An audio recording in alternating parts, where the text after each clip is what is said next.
Pocahontas was the daughter of Powhatan, the powerful chief of the Powhatan Confederacy, a large group of more than 30 Algonquin tribes and 25,000 members.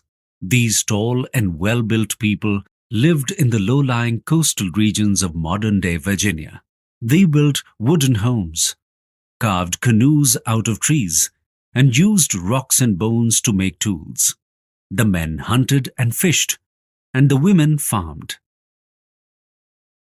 Pocahontas, the favorite daughter of Chief Powhatan, did attract special notice for her beauty and liveliness. Hence the name Pocahontas, meaning playful one. On 4th of May 1607, the 12-year-old Pocahontas sat on a hill admiring the landscape lined with tall trees, lush meadows, and colorful flowers. As she gazed at the horizon, the azure sky, and the deep blue sea, she saw a huge ship with white sails. Excitedly, she ran to her father and brother with the news. Chief Powhatan listened to the news but was not happy. He said, "The white men coming is bad news. There is no peace with the white men here." Nantakas, Pocahontas' 18-year-old brother, was a sturdy warrior. He echoed his father's views. "In the past, the white people killed many of our people to take our land. They are dangerous."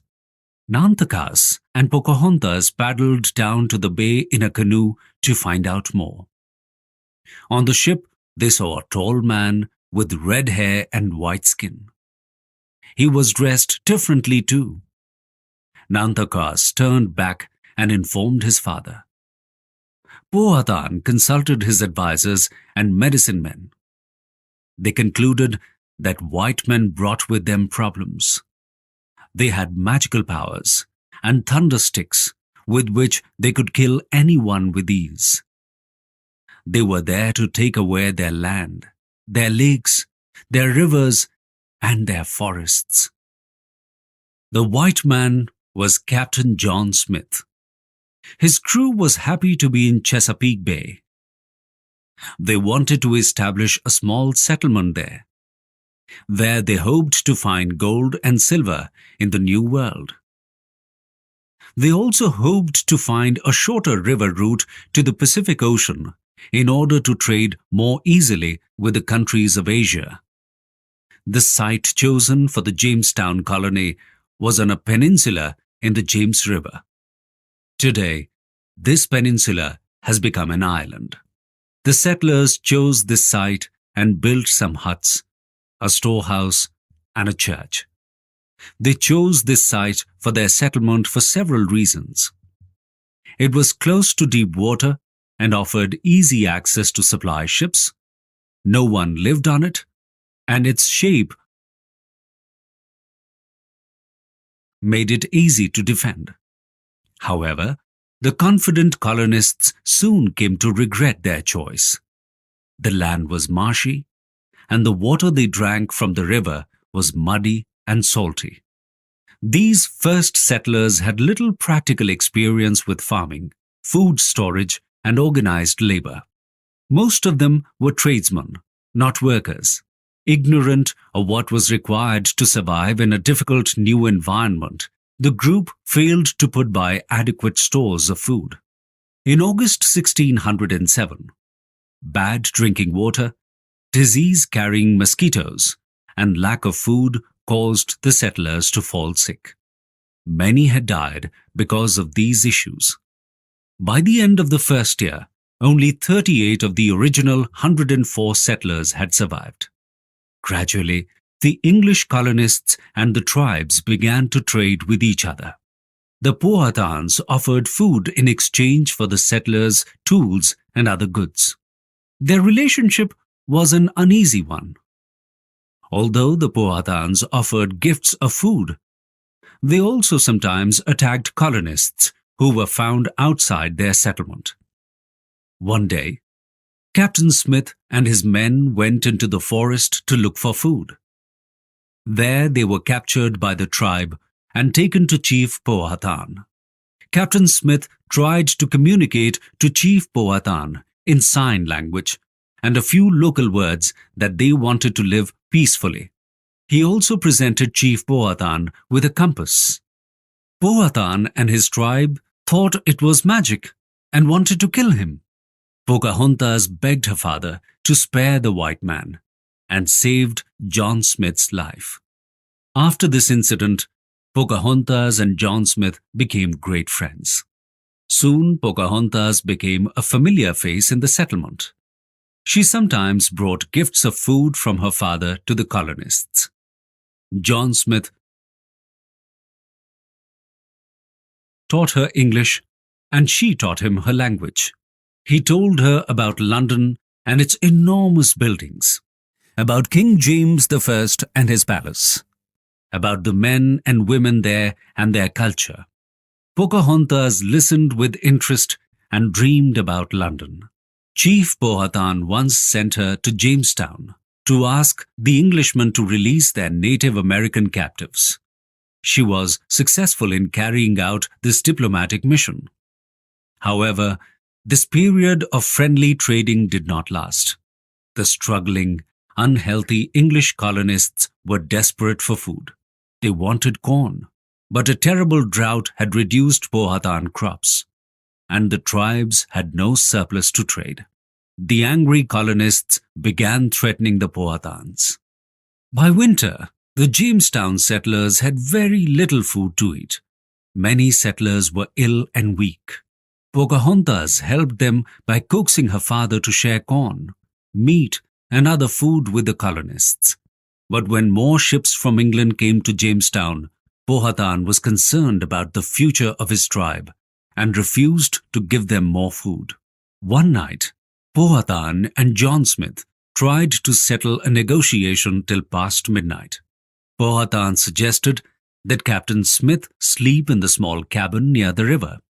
Captain Smith was completely unaware of the chief's intention to kill him. That night, Pocahontas warned him of the ambush planned by her father. Captain Smith did not wait any longer and left for Jamestown in the middle of the night. There he told the settlers that Pocahontas saved his life again. Soon after this, Captain Smith returned to England. In Pocahontas' village, everyone thought that Captain Smith was dead. However, when more and more white settlers came to Jamestown, Chief Powhatan declared war on the settlers. He sent Pocahontas to live with the Potomac tribe, fearing that she might come to harm otherwise. Pocahontas was safe with the Potomac tribe. Chief Japazaws was the head of the Potomac tribe.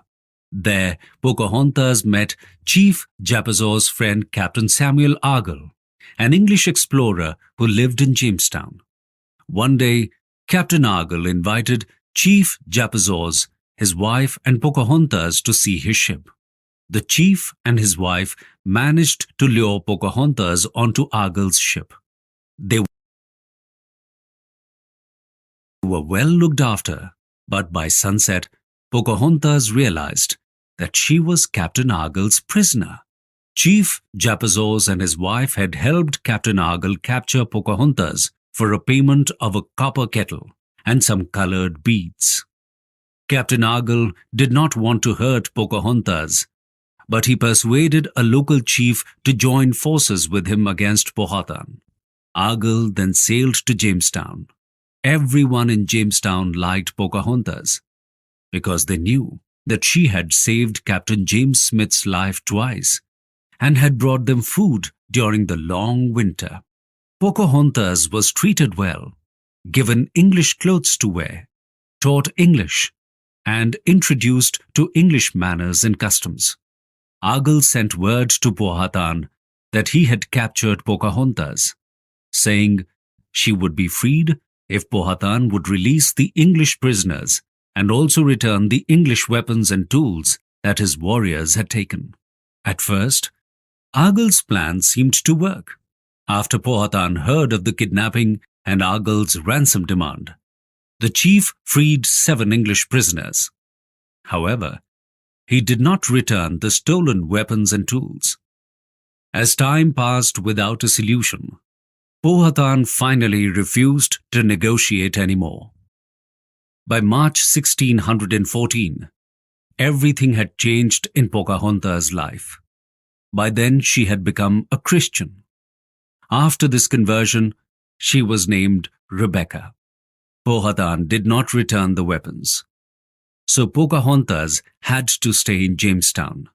But she was not unhappy. In April 1614, Pocahontas married John Rolfe, a young tobacco farmer. The governor of Virginia, Thomas Dale, and Chief Powhatan both assented to their marriage. Pocahontas was the first Native American to marry a white man. The people of Jamestown and the tribes celebrated the marriage together. The following year, Pocahontas gave birth to a son, Thomas. There was another very important outcome of the marriage: the peace of Pocahontas.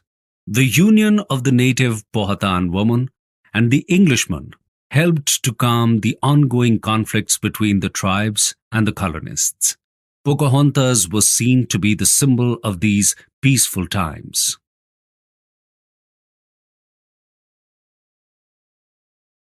Pocahontas and her family, along with Thomas Dale and some young Powhatan women, were on a ship to England in the spring of 1616 with the goal of raising support for their settlements.